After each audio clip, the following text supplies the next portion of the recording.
Здравствуйте, меня зовут Илья Полетаев. Я занимаюсь молниями практически и теоретически, фактически уже больше 15 лет, а с этим сталкивался практически более 30 лет. Профессор Алексеев, российский академик, когда-то нам сказал на первом курсе: вот вы пришли учиться и думаете, вам станет легче? Нет.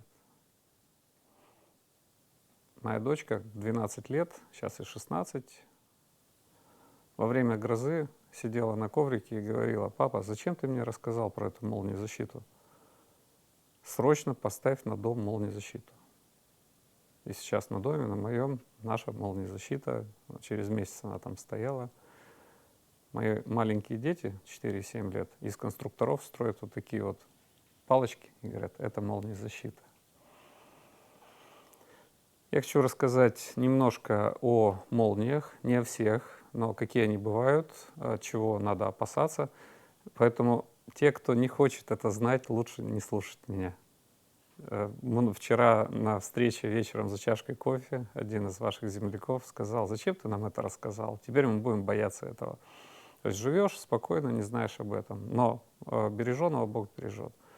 Природа есть природа, и с ней лучше управлять, чем не управлять, чем она будет стихийна, и, не дай бог, мы потеряем из-за этого кого-то близкого. Лучше уберечься. Это молнии, которые бывают на сегодняшний день известны. Мы, конечно, будем рассказывать все, что у нас происходит внизу, ниже облаков, потому что выше облаков мы летаем только на самолете, и на самолете сегодня летать безопасно. Они оборудованы молниезащитой, и на сегодня самолеты переходят из металлических в полимерные, и полимеры покрываются специальной мелкой медной сеткой. Мы тоже имеем такие сетки в арсенале, есть российские, есть американского производства, поэтому на самолете летать безопасно. Молнии не бойтесь. Раз в год в самолет попадает молния. Средняя статистика. Вверху, во время молний, когда молния происходит внизу, вверху появляется вот такой, их назвали голубые джеты. Выше есть спрайты, вот такие, они очень красивые. Их обнаружили там в 70-х годах, с космоса причем их обнаружили, и появились эльфы. Но это вот от 10 до 100 километров. Это все, что находится у нас в облаках и ниже облаков. Молния зарождается в облаке, но Земля имеет также заряд. И молнии могут идти нисходящие вниз, восходящие. Встречаются они в воздухе. Облако состоит из... Наверху какая температура в самолете мы летим? То есть мы знаем, что облака состоят из воды, так примитивно, а при минус 50 градусов вода превращается в лед. Облако состоит, как это ни парадоксально, из маленьких льдинок. Теплый воздух поднимается кверху, холодный опускается к низу. Льдинки начинают между собой тереться. Ты потер только что ручкой, если маленькую бумажечку положить, она притягивается. Да? Вот то же самое там происходит. Начинает вырабатываться статика. Как только облако накопило какую-то энергию, ей нужно куда-то отдать его. И она начинает между собой принимать, отдавать. 80% молний происходит в облаках. 20% уходят вниз, либо приходят наверх. Молния шагает 100-метровыми шагами. 100 метров шагнула, дальше она смотрит, куда ей идти. Снизу в это время, значит, вот представьте несколько объектов. Гора, дерево, человек, там, человек с клюшкой, с велосипедом, с зонтиком, церковь.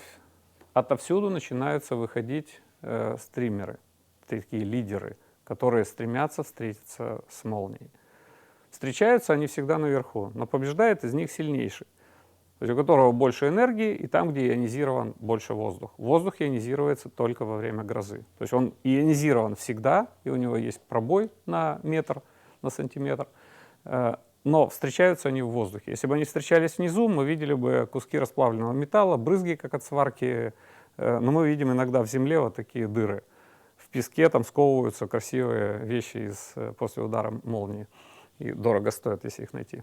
Молния имеет 4 эффекта. Это электрический, это 1 200 000 вольт, это термический, потому что она горячая, Это слуховой, то есть мы слышим гром, электрический, и механический. То есть ударная волна, и если там еще есть одно видео, когда тоже футболисты американские играли на стадионе, и молния попала рядом в поле, но не в них.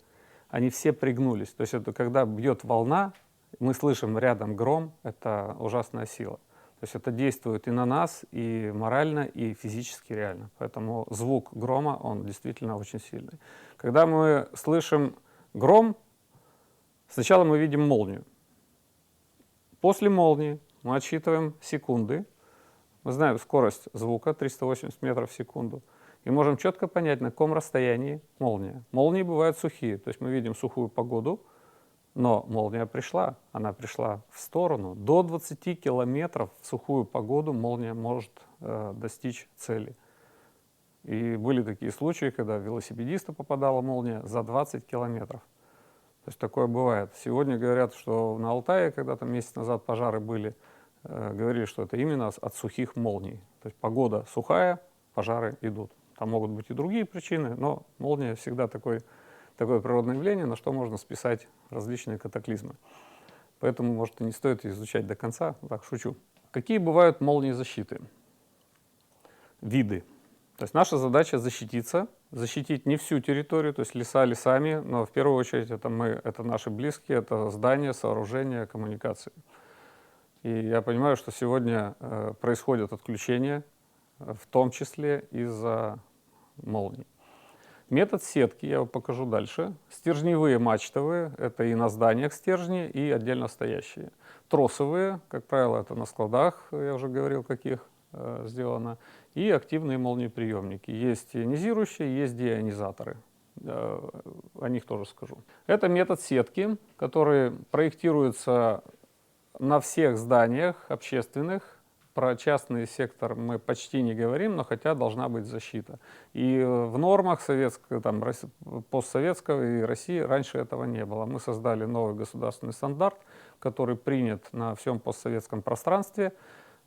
И также создали инструкцию, которую я передам и в Министерство энергетики, и в МЧС, и в Академию наук, которые могут адаптировать к себе, хотя она адаптирована на все русскоязычные государства. Ее можно использовать, но, безусловно, привязываясь к местным особенностям. Такая сетка ставится с размером от 6 до 10 метров между токоотводами. Вертикально каждые 25 метров опуск, по периметру контур, и через каждые 20-25 метров забитый электрод. Система надежная, но она защищает только здание. Прилегающую территорию она не защищает, но только под углом 20 градусов прилегающий, не больше. По эксплуатации мы не можем понять, была молния или нет. Если молния попадает в эту молнию защиту, то она прожигает кровлю, потому что сетку на крыше, как правило, в пирог кровли кладут. После того, как она прошила, нужно и кровлю чинить, и проверить вот эти все переходные контактные соединения. На практике это не делают. Мы редко видим на здании какая-то проволочка 6 мм, хотя она должна быть от 8 мм в диаметре и желательно с каким-то анодированным покрытием, чтобы она эксплуатировалась. Через 15 лет это все можно забыть об этом. То же самое там электроды заземления. Они живут 15 лет. Их можно проверять и дольше, но лучше через 15 лет делать что-то новое. Это на практике. Да, интересно, когда молния срабатывает, если кто-то видит над облаками, иногда сбоку видно, иногда в самолете. Наверху можно видеть, именно там, где молния прошла, наверху появляется наковальня из облака. То есть если вы такое увидите, фотографируйте, присылайте, я коллекционирую такие фотографии. Мне много приходит информации, там, где можно, я приезжаю посмотреть, что произошло. Не с целью, а с целью, что именно происходит с домом. То есть люди живут и говорят, нам зачем молниезащита, особенно там в Америке, у нас есть страховка. Такой аргумент экономический, да. Но когда молния попадает в дом, вылетают окна, двери, люди в страхе, в ужасе, и они боятся всего, дети их боятся всего. Когда 90 человек, в которых попала молния, 90% выживают, если их вовремя оказать медицинскую помощь. 10% нет. Но в России не успевают оказать помощь, поэтому здесь статистика другая. Это стержневые тросовые молниеприемники. Значит, они тросовые, видите, трос натянутый. Можно увидеть некоторые строения с коньковой крышей, над которой там сантиметров 10-20 от конька натянут вот такой тросик. Но он работает под углом в 20 градусов от оси.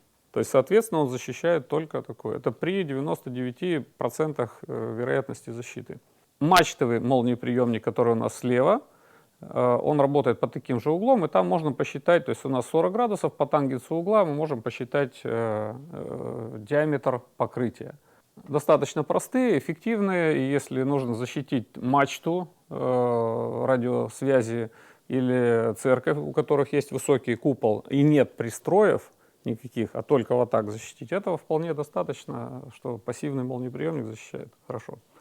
Кроме того, у пассивного молниеприемника достаточно всего лишь один заостренный штырь. Чем он острее, тем больше вероятность, что он примет на себя, чем куда-то в бок. Поэтому заостренный край — это важно. Если сделаете 3-4 заостренных таких гвоздика острых, то есть вероятность попадания больше. Чем больше вот этих гвоздиков, или там граней, или шестигранник спилили ровненько, тем больше вероятность, что в него попадет. Но рассчитывайте всегда радиус, потому что участки у нас прямоугольные, а радиусы и диаметры круглые. И говорит, на соседа не хочу, чтобы распространялось. Бывает такое. Иногда берут, ставят сразу на всех, пусть будет, стоит. Здесь разница между пассивным молниеприемником и активным. Это с опережающей эмиссией стримера. Они отличаются именно разницей по времени. Пока активный с правой стороны молниеприемник, пока пассивный думает, пока у него начинает вырабатываться лидер, этот уже поймал его на разницу в миллисекундах от 15 до 60 миллисекунд быстрее. От этого зависят разные виды молниеприемников с опережающей эмиссией стримера. Так защищаются активные молниеприемники. Активное — это народное название. СМОС — это система с опережающей эмиссией стримера. Так они во всех нормах идут. И средний радиус защиты по первой группе по пожароопасности здания — это 79 метров при высоте мачты в 6 метров выше любого строения на крыше. Это могут быть какие-то генераторные установки, вентиляционные камеры. То есть любая верхняя точка 6 метров выше, чем все остальные. Как проектируется, если посмотрите, то здесь нет пустоты. То есть если проектировать радиусы, хоть пассивная, хоть активная, чтобы точек пустых не было.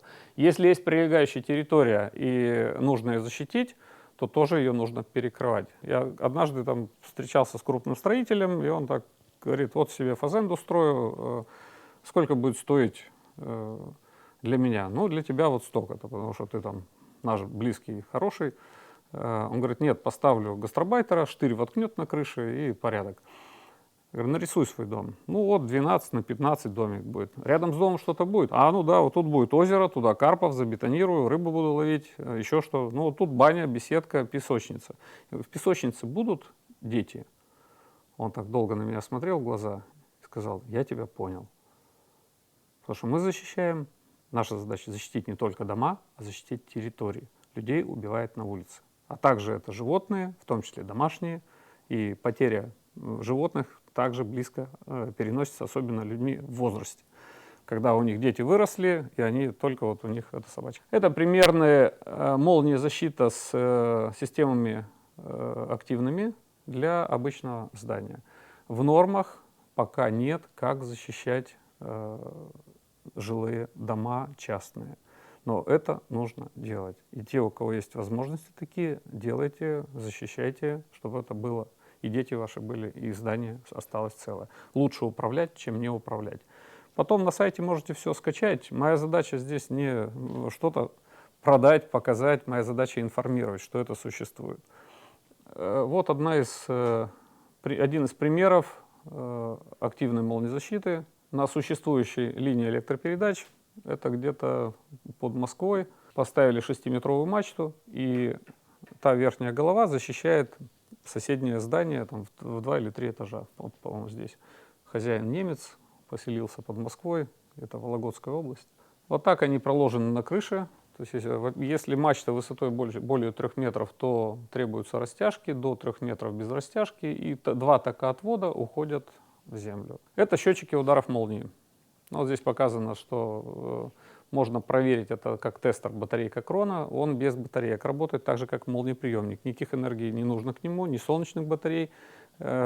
И он работает за счет считывания, за счет проходящего тока, за счет индуктивности. То есть его вот здесь будет проходить токоотвод с задней стороны, или 2 токоотвода. Если 2 токоотвода, то, соответственно, 2 счетчика. Либо на мачте наверху. Можно в бинокль смотреть, они есть электронные, есть механические. Но сегодня мы их сделали такими, которые будут выдавать сигнал через эфир, и мы будем пользоваться этим сигналом для статистики, а также для проверки самого молниеприемника, что цепь рабочая и продолжает работать. Это сам тестер, внимания не буду уделять, который проверяет работоспособность. Это кабель, прошу запомнить его. В мире существует очень мало производителей кабелей для молниеотводов. Чем он отличается? У него очень много экранов. Вы сталкивались с тем, что камеры видеонаблюдения после грозы сгорали. То есть телевизоры у кого-то выходили из строя после грозы, что-то еще. Этот кабель не пропускает ток молнии с паразитным током вне изоляции. То есть, когда токоотвод идет, он может быть просто металлическим, но рядом с ним ничего не должно быть. Да. Потому что паразитная индуктивность, она перескочит на молоточку, на молоточные провода. И там, где 12 вольт, для них 2 вольта уже чувствительно. А здесь перескочит уже 20, 40 и больше вольт. Потому что молния раздает все, и задача спрятаться, разойтись по другим источникам, по другим токоотводам. Поэтому такие кабели необходимо применять там, где есть опасность, что ток молнии выйдет за пределы токоотвода. Разница в цене там небольшая получается, и там, где есть серверы, и дорогое оборудование, и время простое, и восстановление оборудования или жизни, это больницы, это детские сады, школы, производственные предприятия. Сегодня дорогие оборудования стоят. День простое стоит гораздо больше, чем система молнии защиты, а также простое людей, оставшихся без зарплаты. Такие вещи надо применять. Появились токоотводы с покрытием медью. То есть он алюминиевый, это система заземления. Да, обращу внимание вот на эту вещь. Это инспекционный колодец заземления. Вот они так смонтированы. Здесь еще будет уровень, видимо, плитка тротуарная. Здесь штырь заземления и токоотвод, который идет к зданию. Сверху одевается этот колодец. Колодец выдерживает до 5 тонн. На нем можно ездить машинами до 5 тонн. То есть если машина 20-тонная, то на 4 колеса по 5 тонн она выдерживает. Для чего он нужен? Раз в 3 года, может быть чаще, собственник или эксплуатирующая компания открыла, посмотрела живое соединение хорошее. Я сталкивался с тем, что эти соединения выходят из строя. Их можно не обязательно там где-то покупать, сделали из бетона или коробка какая-то, но инспекционная. Когда приходит инспектор МЧС, Пожнадзора и говорит, где у тебя заземление, ты вспоминаешь, где-то здесь. Хорошо, я тебе даю 30 дней, через 30 дней покажи. И вот с лопатой начинаем копать, искать, время тратить. Здесь открыл, поднял, показал, проверил, все в порядке, закрыл. Кроме того, раз в 3-5 лет нужно проверять сопротивление грунта.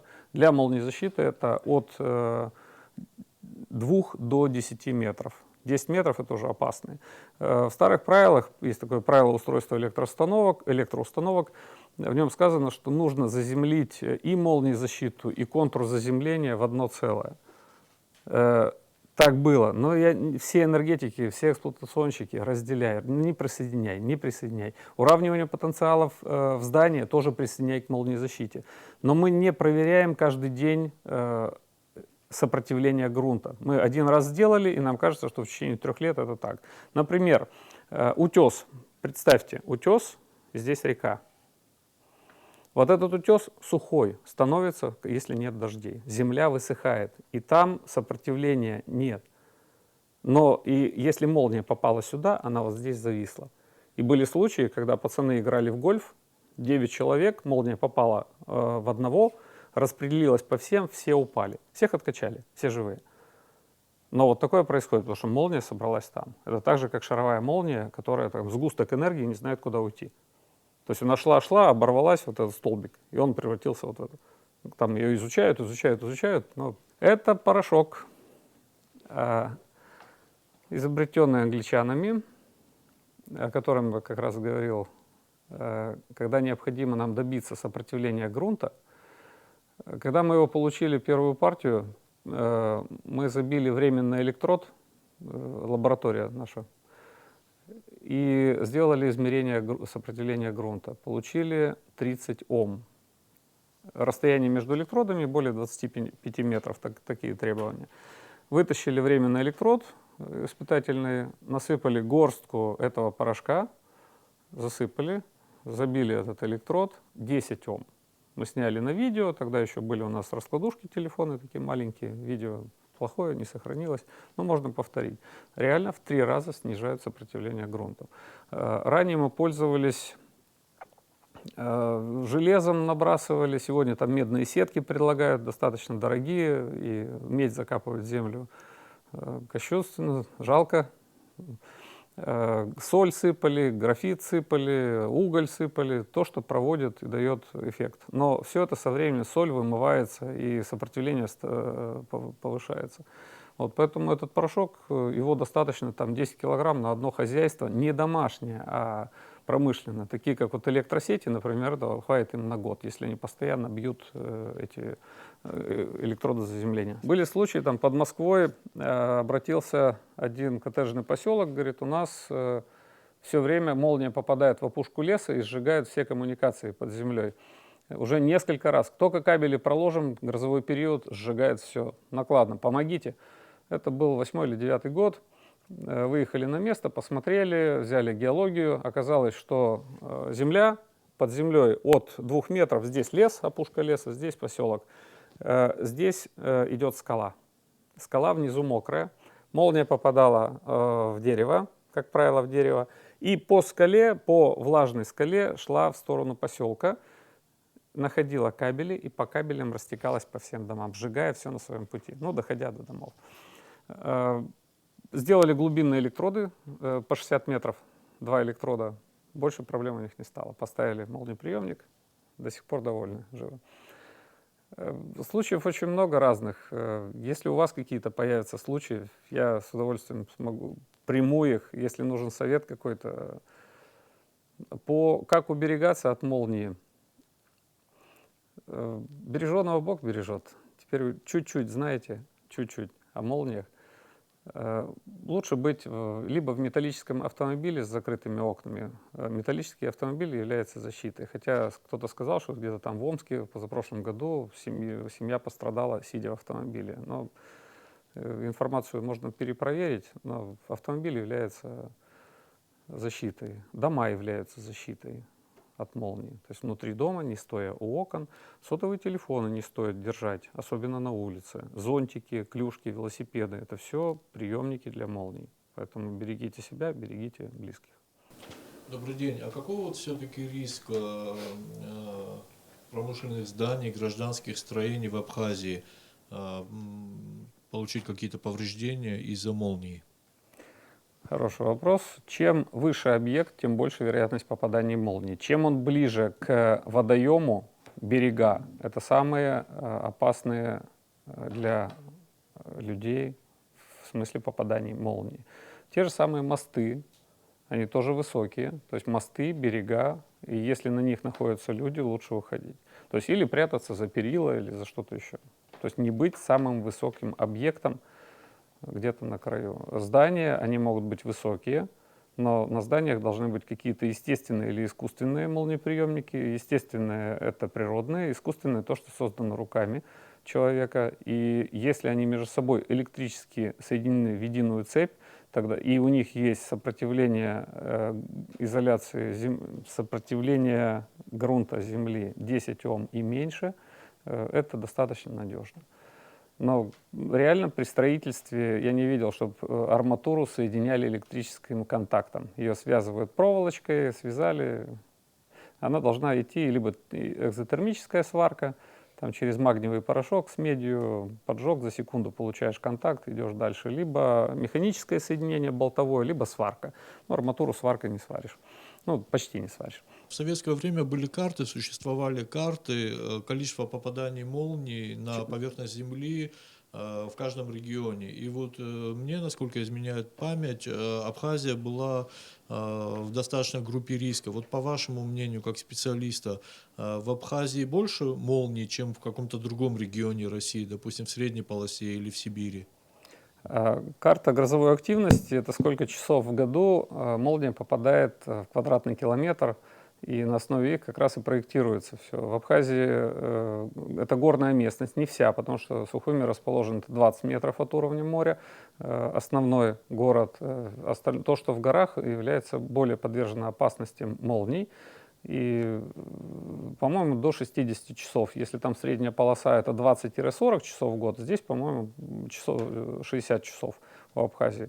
Безусловно, здесь надо защищаться, вы возле моря. Но у вас в городе нет высотных объектов, кроме телевышки, у вас есть горы, и у вас есть береговая линия, дома самые опасные. То есть все, что крайнее, то надо защищать вообще все. Добрый день. Как в домашних условиях создать достаточно-таки эффективный молниеприемник? И насколько долговечным он будет? Молниеприемники нужно контролировать. Нет систем инженерных, которые поставил и забыл. Я не могу сказать, что там воткните штырь и сделайте. Зайдите к нам на сайт, скачайте инструкцию и прочитайте. Это не за 1 минуту, то есть потребуется 15 минут, но на всю жизнь ее вам хватит. Выберите те разделы, которые вам нужны. Там есть оглавление, посмотрите, выберите. Если другие разделы понадобятся, тоже прочитайте. Эта инструкция действующая, живая, рабочая. Это не просто теоретики написали ее, это взято из практики. Это и лабораторные ребята здесь поработали, проверив все. Там же есть нормативная документация на этой инструкции. То есть если вы сдаете этот объект МЧС или Пожнадзору или Арстройнадзору, эти документы рабочие, живые, просто заполняете и держите. Держите архив документов в электронном виде хотя бы.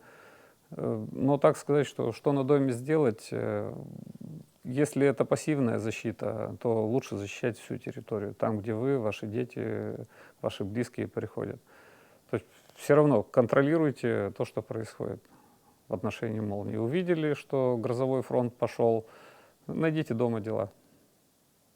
Ведь часто бывает так, что люди страдают не от прямого попадания, не от прямого попадания молнии, а от электромагнитного фона, который присущ этому разряду. Вот на каком расстоянии от молнии может испортиться какое-то там бытовое оборудование, и позволит ли система защиты дома, если она будет сделана в сеточном исполнении, как сетка Фарадея, позволит ли эта сетка защитить от электромагнитного фона? Расстояние, на которое может прийти молния, ну, я думаю, что это 1,5 километра. Когда она в землю попала, она пошла под землей по коммуникациям, максимум, что она там 1,5 километра, еще где-то там какие-то остаточные токи дойдут. Сожгут они что-то там или нет, мне сложно сказать, потому что она идет по крупным сечениям кабеля, а у них погрешность не 2 вольта, а там порядка 40 вольт или 60 вольт при 380, там 400 вольт, как правило, идет, то 420-430 вольт для нее это нормально. До домов у нас доходит там 380, 360, 340, поэтому когда вот такое колебание, 10-20% это нормально выдерживает. По поводу защиты дома существуют такие УЗИПы, устройства защиты импульсных перенапряжений, и в странах, в которых уже все отлажено, все налажено, у которых есть электронные счетчики, и человеку не надо списывать показания ни за воду, ни за что-то еще, то там эти системы ставят инженерные сети, которые обеспечивают тебя этими коммуникациями. И если там что-то прилетит через них, а это все фиксируется, они же тебе все и должны восстановить. И не дай бог повредится чье-то здоровье. Мы идем к этому, мы идем вслед за этими цивилизациями, можно так сказать. Но они делают шаг, 10 шагов мы шаг. То есть мы пытаемся за ними идти, но догоним все равно. Как-то посчитал статистику, что за средний возраст нашей жизни, там 60-70 лет, у нас у каждого за жизнь проходит до, наверное, 10 тысяч знакомых с рождения, с детского садика по преклонный возраст. До 10 тысяч человек знакомых проходит. И кто-то из этих людей обязательно столкнется напрямую или косвенно, или его знакомый с повреждением от молнии. То есть вот такая статистика. То есть вы за свою жизнь обязательно услышите, что вот этот пострадал, кто-то уже там деревья видел, хорошо, никто не погиб. То есть мы сталкиваемся с этим, что бы ни прошло. И так как я этим занимаюсь, я вижу это часто и много. Когда не просто деревья упали, деревья могут придавить людей. Это от молнии погиб или нет? От молнии. То есть последствия молнии. У кого-то дома сгорают, а люди, я знаю человека, которому сейчас 70 с лишним, живет в Америке, наш русскоговорящий, поставили ему молниезащиту, ты знаешь, говорит, в наш дом попала молниезащита, там, в Америке. Крайний домик был, поставили, говорит, я даже не торговаться не буду, просто ставьте молниезащиту и все. Хочешь, я тебе спину свою покажу, у меня в детстве попала молния. Его жена, Елена зовут, женщина в возрасте, она аж боится, позванивает мне иногда: Илья, у нас все ли в порядке? Я не хочу, чтобы второй раз молния попадала. Вот, говорит, у нас такое, у него в детстве попало, а тут, говорит, нам по 70 лет, и молния снова попала. То есть люди, которые это видели, они понимают, что это действительно риск. Люди, которые живут с людьми, в которого попала молния, они тоже чувствуют себя дискомфортно, потому что им нужно быть с теми людьми, которые потеряли некоторые чувства. Они боятся всего, потому что один раз попало. Это страшно, когда человек это почувствовал на себе, а ты рядом с ним живешь. То есть твоя жизнь не становится комфортной, как была до этого. Поэтому лучше от этого уберечься заранее.